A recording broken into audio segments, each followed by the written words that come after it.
Thank you. Good afternoon, everyone. The Office of the Vice President would like to thank everyone for joining us on our Thanksgiving and would like to wish everyone a very Merry Christmas. And I hope that you spend your Christmas and holidays with your loved ones and your families. Thank you. Questions? Hi, ma'am. Good afternoon. Mads po from Net25. Ma'am, you decided not to go na sa NBI. Though, in a statement kanina, sinabi naman ni Director Santiago na magiging pato sila sa investigation. What's your take on this po? Yes, ma'am. The lawyers presented me with options, and I asked them if I needed to go to the NBI for the subpoena, and then they said that I have options not to go. I can send a letter, I can send a position paper, I can send an affidavit. And so we decided that a letter will be sent to the NBI. And then with regard to patas, I don't think magiging patas itong investigasyon na ito dahil kung nakita nyo naman yung mensahe ng Pangulo na sinabi niya na ganitong kriminal na mga, sorry hindi ko maalala yung exact words na sinabi, pero sinabi niya ganitong mga kriminal na ingest. Sinabi niya ganitong mga kriminal na gawain na hindi ko palalampasin. So, makita na natin, no, the pronouncements of the President, meron ng bias doon. And kung nakita nyo rin yung interview ng isang USEC ng Department of Justice, sinabi niya, a threat is a threat.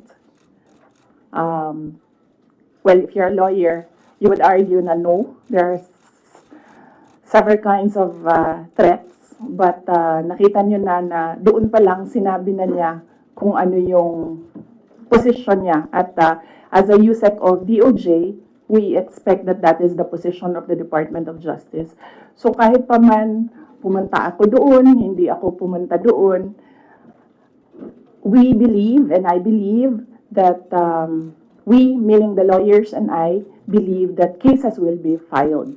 So kahit pang sabihin nila na merong investigasyon, sa simula pa lang, nagdesisyon na sila na mag-file sila ng cases. Ma'am, clarification lang. Nabanggit niyo po, nagpadala kayo ng letter. Aside from that, magbibigay po ba tayo ng affidavit or statement po? Hindi na. Tinanong ko sa lawyer kung idadagdag ko pa ba yung affidavit ko. Sabi niya, hindi na daw kasi nilagay ko naman na doon sa letter, kung ano yung sasabihin ko sa affidavit. Thank you, ma'am. Thank you. Another follow-up. Good afternoon, Ma'am Celerina Montes from NHK.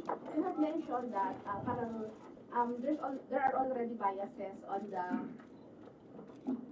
how the government or the DOJ treat your case. So what would be the worst case scenario na nakikita ninyo na maaaring mangyari sa inyo? Okay. Ang worst case scenario, thank you, Ma'am Cel. Ang worst case scenario na nakikita namin is removal from office, impeachment, and then patong-patong na mga kaso, multiple cases to be filed, which the lawyers already told me to expect as well. That is why I just decided not to go to the NBI because clearly the pronouncements of the President and the USEC of DOJ point to cases to be filed. So parang may nag-raise before that it could be like a violation dun sa anti-terrorism law and plunder, which are non-bailable offenses. So could that be part of the worst case scenario na hindi kayo i-arrest kayo just in case and no bail?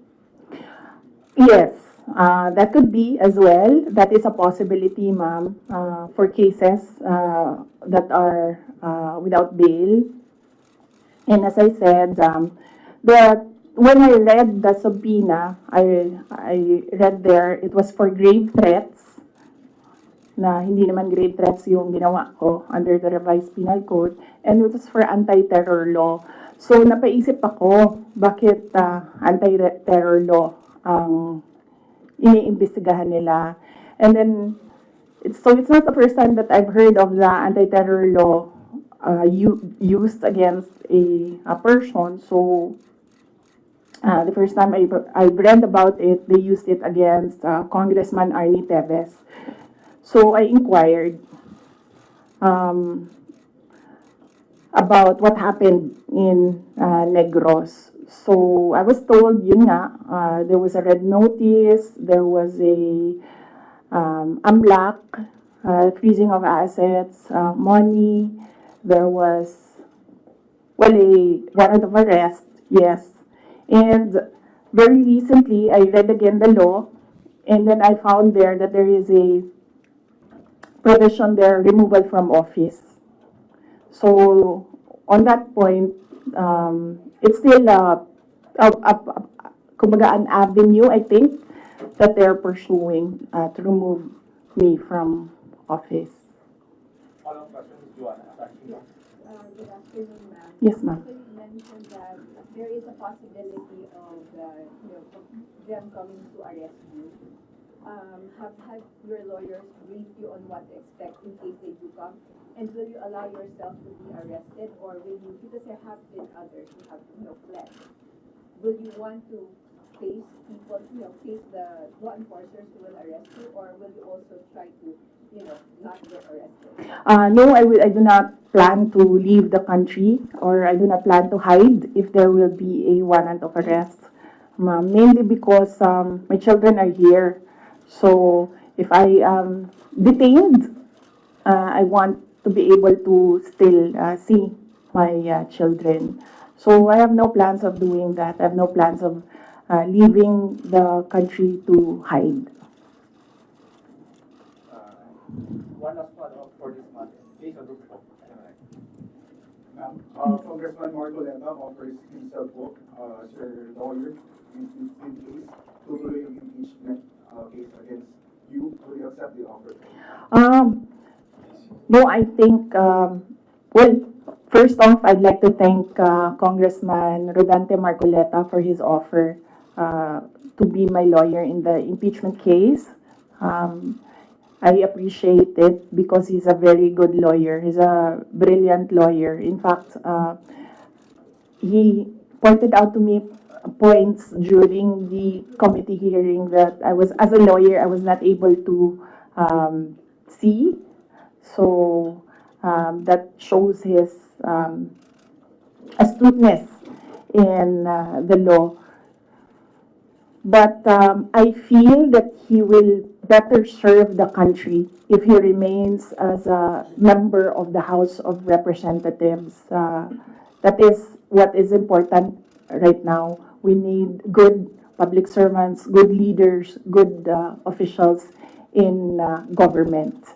And I assure everyone that we already have lawyers helping us. In fact, the moment that Franz Castro announced last year that they are planning to file an impeachment, we already talked to lawyers who will handle the impeachment case at the time. But now, cases pala, 3. So we just need more lawyers. And we already discussed this with the first team that we hired as lawyers. Another follow-up. Please, Robina. You want me to show the love? Yes, ma'am. I just want to ask how are we preparing, or what are our preparation, and how are we going to respond to the impeachment or the worst case scenario? Oh, okay. Yes, ma'am. So, very recently, we had a meeting with the lawyers, and what was discussed there was the arrangements, because we needed more lawyers. We are expecting another impeachment case, no? So this may be 3 impeachment cases. So, and then we will await official copy of the articles of impeachment so that they can prepare the defense. We already have advanced copies of what is filed in the House of Representatives, and they're starting preparatory works right now. Sorry, sir. Sorry, sir. What do you mean?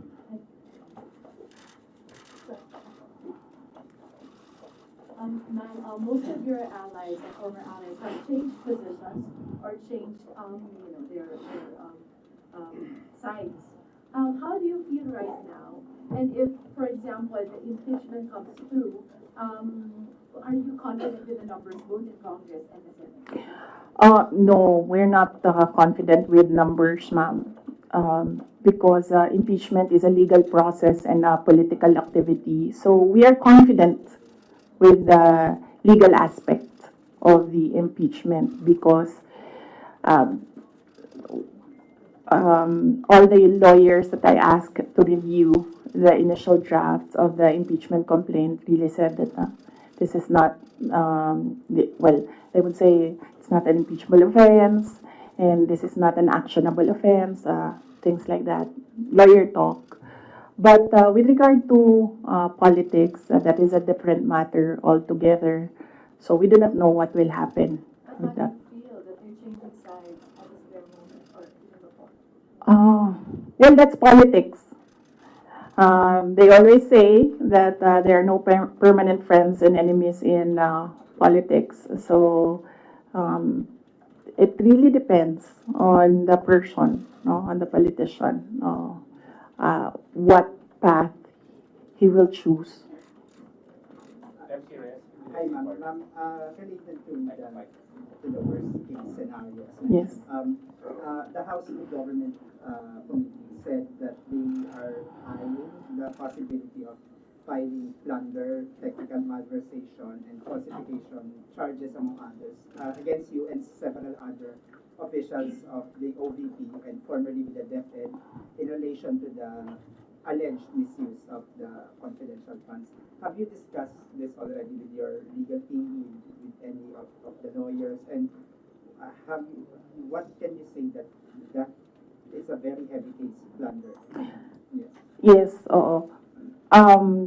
We have an inventory of possible cases to be filed because right now it's only the 2 impeachment cases that are filed with the House of Representatives. All the other cases, we have a list, we have an inventory, and we have lawyers assigned for each case.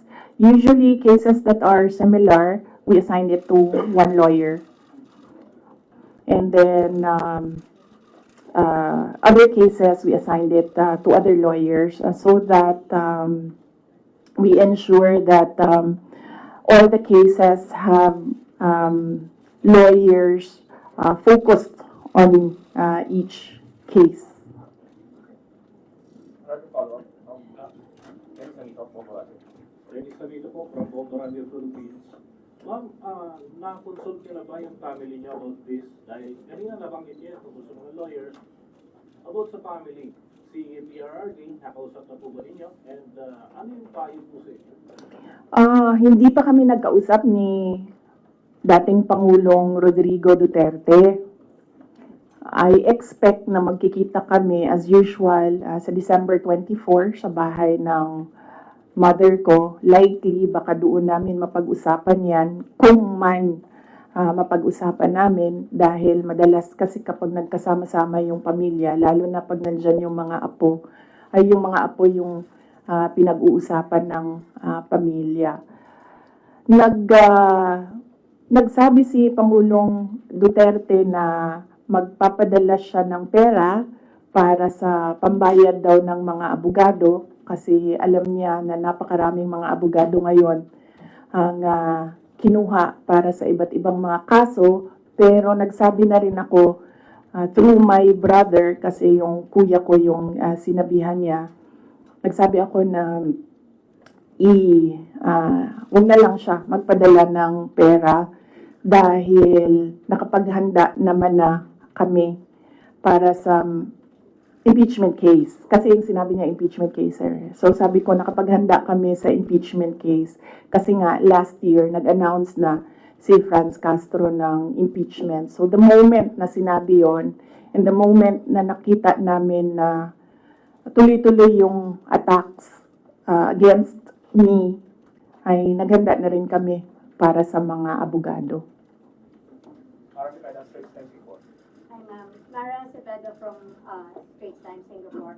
Ma'am, you already mentioned that your lawyers are prepared to answer the impeachment cases, but the opposition groups who have filed the complaints against you are accusing you of being evasive in your answers in the alleged corruption and misuse of millions of confidential funds. Ma'am, baka you can offer an explanation also to taxpayers how kung above board po pa talaga yung paggamit nitong mga confidential funds para matapos na rin ma'am yung question once and for all. Yes, ma'am. I'm not being evasive. If you are referring to the budget hearing and the hearings in the House of Representatives, I'm not being evasive. I am not answering the questions because they have no authority to ask confidential questions. I am answering questions about the use of the money in the Commission on Audit, and there is no, you ask the Commission on Audit if there was anything at all that they can say or see that we are not cooperative with the audit.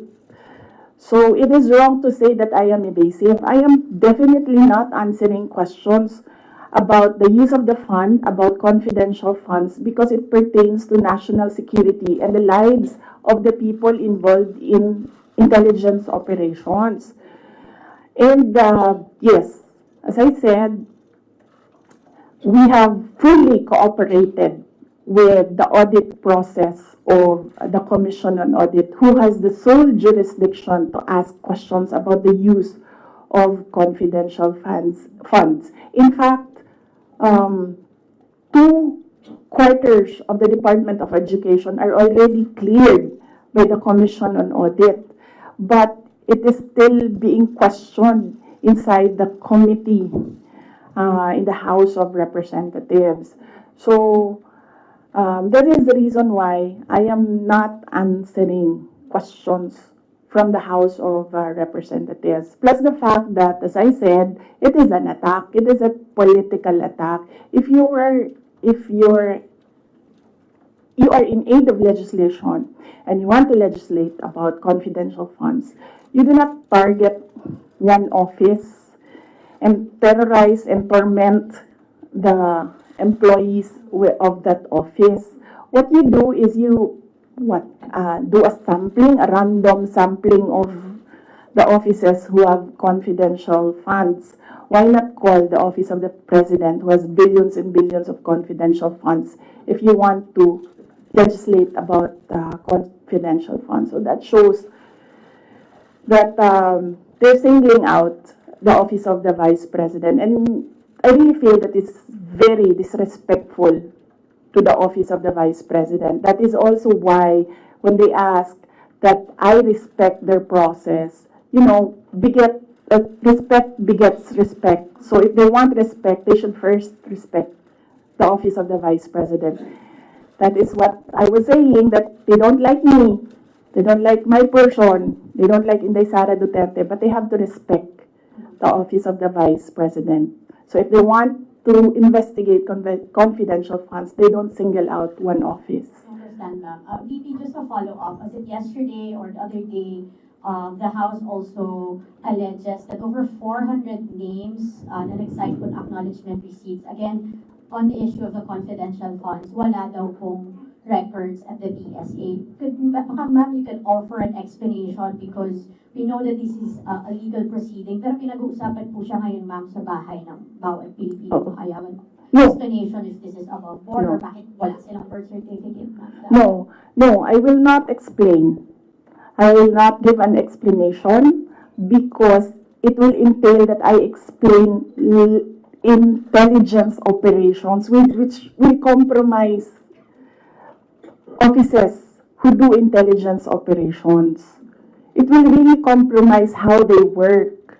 So no explanation will be given to the members of the House of Representatives. One final follow-up for me, ma'am. Then what's your response to accusations that an office like the DepEd and the OVP have no jurisdiction naman to have these confidential funds that are spent for national security?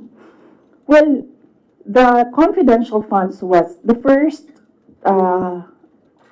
transfer of confidential funds was from the office, from the contingent funds to the office of the Vice President, and this was approved by the office of the President. The next year confidential funds was 2023. We submitted it to the Department of Budget and Management. It was approved by the Department of Budget and Management, and therefore it implies that it was approved by the Office of the President because it was included in the National Expenditure Program, the NEP. So, and then it was approved by Congress as well. The only reason why we did not use the confidential funds in the fourth quarter for both offices because I was already flagged by a friend inside the House of Representatives that they will attack you using confidential funds. So yes, it was duly approved by the Office of the President and both houses of Congress as well as because it was included in the General Appropriations Act. So it was not, we presented it, we defended it, they approved it. We used it, and then the question on utilization is under the Commission on Audit. That is how the system works. They cannot use or they cannot twist the system according to their personal interests. Really, all these circumstances and events happening surrounding the office of the Vice President is a race to the presidential election in 2028. Unfortunately, they are attacking the office as well. So, dyan ako medyo, and the personnel of the office of the Vice President. So, dyan ako medyo pumapalag. Wala namang problema kung atakihin ninyo ako. Kasi politiko naman talaga ako. Pero may problema ako pag inatake yung opisina at yung mga kasamahan ko dito sa opisina ng pangalawang Pangulo na nagtatrabaho lang. Next question for the Al Jazeera. Yeah, good afternoon, Madam. Good afternoon, Madam Vice President. I'm just going to pick up on Mara's line of questioning. You said, and I understand your explanation about these confidential funds haven't been approved by several layers in the government. But maybe just to go back to the basics, if you can explain to ordinary Filipinos why the Office of the Vice President needs confidential intelligence funds. Okay. Yes. For the Office of the Vice President, it's not the first time that the office was granted confidential funds. During the time of Vice President Binay, the office was already given confidential funds. The confidential funds we use in relation to our work and national security. All the projects and the programs of the Office of the Vice President target poverty alleviation. There is a direct correlation between poverty and national security. So what we do is we want to target the areas where we put our projects so that we achieve peace and order, security. So we don't want to our projects put in areas where it is not needed for poverty alleviation. So we want to prioritize the areas. And the only way to do that is to use confidential funds to purchase information. So where are the target areas? We need that. so that our projects will serve these areas. So that's why we needed the confidential funds. In in the Department of Education, there is a correlation as well of the education and national security. In fact, that is one of there is a correlation as well of education and national security. There are so many threats to education, not just insurgency, and threats to Department of Education personnel and students as well. And we wanted to target projects of the Department of Education as well in the most vulnerable areas and schools. That is why we needed confidential funds. It's all about national security. And the position of the Office of the Vice President and the Department of Education is that national security is a holistic concept. It's not just one, territorial defense, sovereignty. No, national security is about food security. It's about quality of education. It's about poverty alleviation and everything else that we need to do as a country to get us out of this poverty rut. But you are in the NTF-LCAP, so couldn't have your offices work with the NTF-LCAP as well as other government agencies that actually have national security mandates? In the NDF-LCAP, they are only about ano yung meaning ng LCAP? And local armed conflict. And local community armed conflict. And local, there, LCAP. So that is very specific to that local conflict and communism. So as I said, the projects and the programs of OVP target poverty alleviation, and there's so many factors affecting poverty.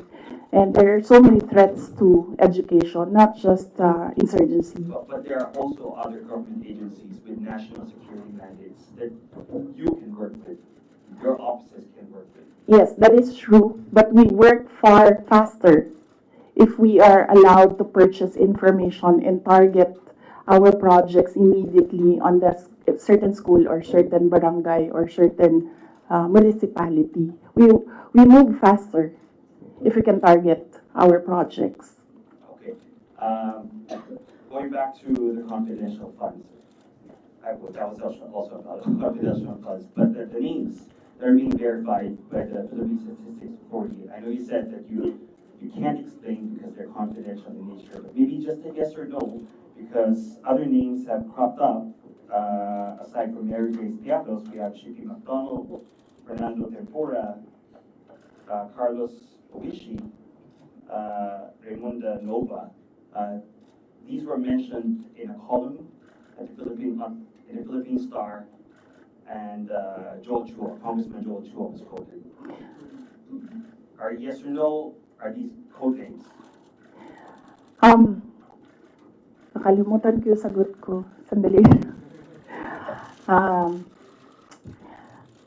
I cannot explain confidential funds because it will entail explaining intelligence operations. And there is a law that prohibits officials who gathered information because of their office to divulge it in public. So it's the Anti-Graft and Corrupt Practices Act. There is a specific provision of law. You cannot divulge confidential information that you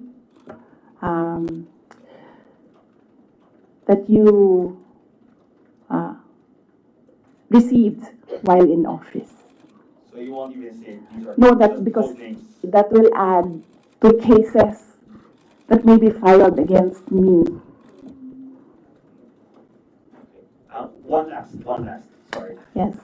Why the choice of a letter submitted to the NBI instead of an affidavit? Wait, hold on. I can answer. I can give you a very short answer with regard to ARs. I had nothing to do with the preparation of ARs. It went down to the grassroots level. So I had nothing to do with preparations of ARs. I was up here in the structure and money went down for information. So you have no knowledge why all these names were used in the acknowledgement receipts? In the first place, we do not even know if these are ARs which came from DepEd or OVP to COA, because there's a chain of evidence supposedly. In law, there's a chain of evidence, handling of evidence. So right now, nobody can really answer that because nobody knows if these ARs are true. Because we don't know if it came from us. That's what they're saying. That's what they're alleging. Yes, that's what they're ARs came saying. from the OVP submitted to COA. Yes, but there is a legal process in the custody of evidence. So right now, we really cannot say if the ARs came from us because the ARs that are with us has not been checked with the ARs that are with them. You're denying that the ARs came No, I'm just saying that we do not even know if the ARs with us are the ARs that are with them because the ARs from the field going to the office, going to COA, that's not how you do legal work. It's not how you do legal work. There's a very stringent process in evidence. That is why even if there is no law prohibiting a person from divulging confidential information, person cannot answer that because we do not know if that paper that they're holding was the paper that came from the OVP and DepEd. Because there was no marking of exhibits. That was what I was telling Congressman Chua. You cannot ask the OVP personnel to say yes or no to an exhibit that was not marked as real and true, as correct, and as a faithful reproduction of the evidence of the office. So would your offices then be willing to certify? No, because there is no question about that. From the Commission on Audit, it's only a congressman saying that this paper and asking what is this paper about. There is no case. And that is to ask that about the paper is the sole jurisdiction of the Commission on Audit. Okay. So then if the Commission on Audit asks, That is what I was saying. We have been fully cooperative with the Commission on Audit. Everything that they asked for, we submitted. That is why there was a partial disallowance only. And even then, we are not yet finished with the process because we can still submit documents that are required by the Commission on Audit. That is the problem right now, as I said. They are doing work that they are not that is not under the mandate of the House of Representatives. They cannot audit. They cannot question at all. They cannot make me answer and say that we represent the taxpayers and you have to answer. No, I will only answer to the Commission on Audit because that is the body who can ask us questions about the fund use. Next question. Got to me to ABS event. Good afternoon, ma'am. Ma'am, on the issue of your budget not being reinstated or restored, your reaction first on the decision of the bicameral conference committee? Well, we do not expect anything about the budget of the Office of the Vice President anymore. As I said,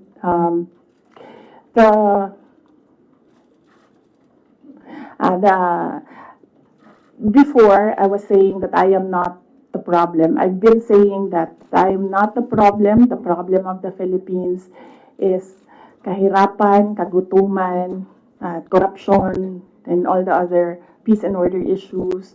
But it is clear right now that they consider me as the problem already. So I will not help them solve the problem.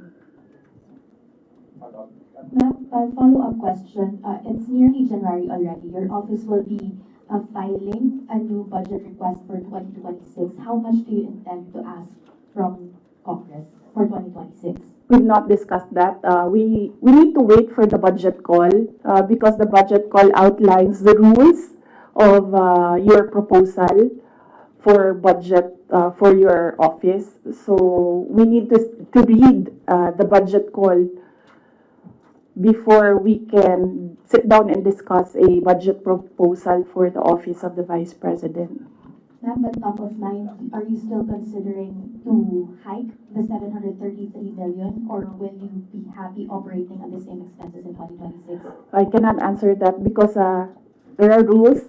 They usually put conditions in the budget call, and we really need to read the budget call to draft a proposed budget. Ask 2 questions. Just to follow up on the budget, in the previous interviews, you said that you cannot give a definite answer on what will happen with regards to your satellite offices, given that the budget was not final at that time. But given that the BICAM already decided not to reinstate your original proposal of 2 billion, what will happen to your satellite offices? There are around, I think, 10 satellite offices across the country. Yes.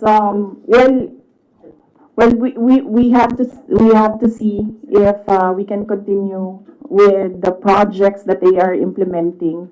We need to see if the projects are still there, and then if they can still implement the projects. So that is something that we have to discuss with the execom of the Office of the Vice President. Nandun po ba yung possibility of shutdown? And then ano po yung nasabihan na po ba yung mga affected personnel just in case na magsha-shutdown nga itong mga satellite offices? Galing sa central office ng Office of the Vice President, wala kaming sinabi sa kanila. Pero since nababasa naman nila sa media yung nangyayari sa budget, I am sure that they are preparing themselves as well. Good afternoon, Christian. Ma'am, it was mentioned before na po-pull out yung security nyo at papalitan. Meron na po bang update dito? Tsaka sumulat po ba kayo sa your peer Yes, wala pang update doon sa pull out and replacement. Nag-aantay kami sa Armed Forces of the Philippines kung kailan nila gagawin yon. Yes, nagpadala ako ng letter sa Chief of Staff ng Armed Forces of the Philippines. Meron lang akong mga nilatag doon na mga requests. Pinakauna doon is hindi na kami tatanggap, hindi na ako tatanggap ng replacements. So kung magtanggal sila, hindi na nila i-replace. Iwan na lang nila kung ano yung maiwan. And kung wala mang maiwan dahil tatanggalin nila lahat, I already said that I will seek security arrangements outside of the Armed Forces of the Philippines already. Mag-outsource na kayo. I mean, kasi normally naman, di ba, pag Vice President, may naka-designate dyan from the AFP, from the PNP. So, dahil nga, yun nga, may pull out. And so, ang plano naman para mag-outsource na lang kayo. Yes, we are exploring private security services. Yes. So, my husband, ma'am. Huh? Would that be construed as a private? No, because there are professional security services. So that's not considered as a private army. And I do not know if these individuals are allowed to bring guns. So that makes them less of an army, ma'am, kung wala silang baril. Hindi ko alam yung sa professional security services. But that is one option that we are preparing for in case there is a pull out of the entire security detail from the Armed Forces of the Philippines. Initially, I asked my husband, and then he said that he'll make arrangements. Out of pocket, ma'am. How much are you estimating for that? Well, wala pa kaming ano, we have not requested for proposals yet from service providers. We have not requested a proposal yet. So, but I think only Filipino organizations or agencies are allowed that kind of service within the Philippines. I think, Mama. I do not know. But I know that they are Filipinos, yes. Do you feel secure? No, I don't. Children? No, ma'am. No. But, no, I do not feel secure. As I said, that there's always been bias because when we see, say for example, DOJ, iniimbestigahan nila yung press con. Pero hindi nila iniimbestigahan kung bakit kami umabot doon sa press con na yon.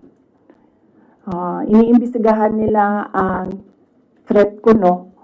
Pero they've not ever investigated threats against me, which are all documented, but we do not give them the information because we don't trust them at all. That's two questions right there for you. Ma'am, kasi sabi po ni mga congressman po, ma'am, kasi parang contrived lang daw yung threat ninyo. Parang it's just an imaginary threat. Like for example, si Asidre nagsabi na imaginary daw yung threat ninyo, unlike doon sa sinasabi na threat daw, yung threat to the first family and Speaker Romualdez. What's your take on this po? Kasi parang dinidismiss po ng mga congressman na kayo po ay nagkaroon ng threat sa inyong buhay. Parang sinasabi nila, hindi naman, parang imaginary lang yung threat ni Vice President as opposed to sa sinabi niya doon sa press conference. What's your take on this? Yes, we have documents, sir. We have screen caps, we have photos, we have police blotters, we have everything on file. But I never talked about it before because I felt na it was part of my job as Vice President. You get that? Aba? So, and it does not affect my work. So, all the more that it was inconsequential for me at the time. But right now, seeing that they are picking out words that I said and making a case out of it and saying that these are threats. So I think they should start with, where is this coming from? That is the question that they should ask themselves. But I don't think they'll ever ask that of themselves. So we'll just move on to the cases and the impeachment and whatever will come in the new year. Do you regret saying or making such threat to the President and the First Lady and the Speaker? No, ma'am. Buti na yung alam nila, ma'am, na pag namatay ako, hindi talaga ako, I will not die in vain. You mentioned the 2028 presidential elections, that all of the attacks of the Marcos government to you now is all connected to 2028. But the last time, a sitting vice president, a very popular sitting vice president, was investigated for corruption allegations and refused to respond in the public forum. Natalo po siya sa elections, and I'm referring to former Vice President Judge Marvinay. Ma'am, are you concerned that your enemies would be able to turn public opinion against you and it will hurt any potential plans of you running for president? You're leading surveys as earlier. I've not seen the recent surveys, but yes, that is what they are trying to do, turn public opinion. That is the strategy.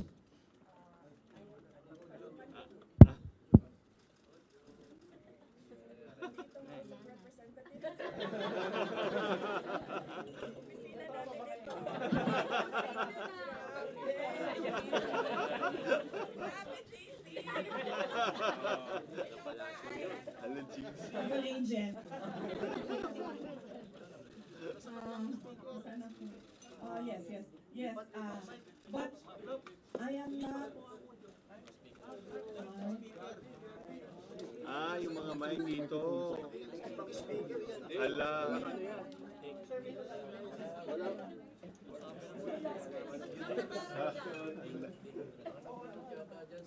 Walang audio, nandun sa kabila speaker. Baka may nabulong.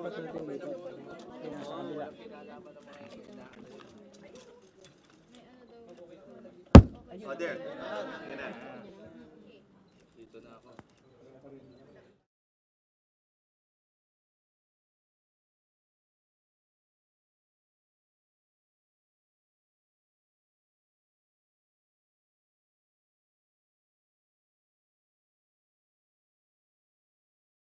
Yes, yes, but yes. So, yes, that is what they are trying to do, turn public opinion. That is a common strategy in politics, black propaganda, and everything. Will it hurt my chances? I'm not yet a candidate. So, right now, I am just the Vice President of the Republic of the Philippines and working for the country. So, I am not yet a candidate. So I do not know if this will affect me. Maybe my decision in 2026 will consider what is happening right now, but I cannot really say with finality what will be the considerations for me to decide to run for president. As I said, just give me the last quarter of 2026. I think that is the best time for any presidential candidate to decide to run. Ma'am, pero isip po ma'am, kasi ito, lumalabas yung keyword ngayon, binibinay. Para kayo ginagawang binay yung task for former Vice President J.J. Marbil. You think po ma'am, binibinay kayo ngayon kasi malakas kayo ngayon this survey and possibly tinutukod nila kayo para mawala yung political clout ninyo sa 2028? Yes, oo, yan naman ang sinasabi ko eh. It's all, these are all political attacks from the attack from the left on the confidential funds, the meeting with the Speaker of the House of Representatives, and the attack on the budget, and the other attacks that you see in social media. So these are all directed to remove me from the race. Yes, and then, of course, remove me from office. Ay, that needs a sit down. Ay, naku. Talaga. Sasabihin ko sa'yo, you know, paano ko nalaman na gusto ni, na plano or gusto ni Martin Romualdez na mag-president? Ay, naku. Halaga. Sasabihin ko sa'yo. And this is personal knowledge. Kasi narinig ko talaga. I was there. So, kaya alam ko sa simula pa lang, nung narinig ko yun, okay. Wala lang din sa akin yon. Kasi lahat naman pwedeng tumakbong presidente. Diba? Ang hindi ko lang in-expect, yung gagamitin mo yung buong gobyerno para sirain yung isang tao. Yan din. Kailangan magdesisyon ng taong bayan. Gusto niyo ba ng Vice President Martin Romualdez? Yan ang tanong. Kasi, yan naman kasi talaga yung plano niya. So, kailangan mag-decide ng taong bayan if you want somebody sitting there na hindi ninyo binoto. Are you determined to stay as Vice President? Sir, ma'am, are you determined to stay as Vice President? No, I'm at peace. I'm at peace with whatever happens to me. I've already accepted that whatever happens to me, that will be God's purpose for my life. So I am at peace staying and finishing my term because that is my contract with the Filipino people, and I am at peace going if I will be removed from office. Okay, thank you.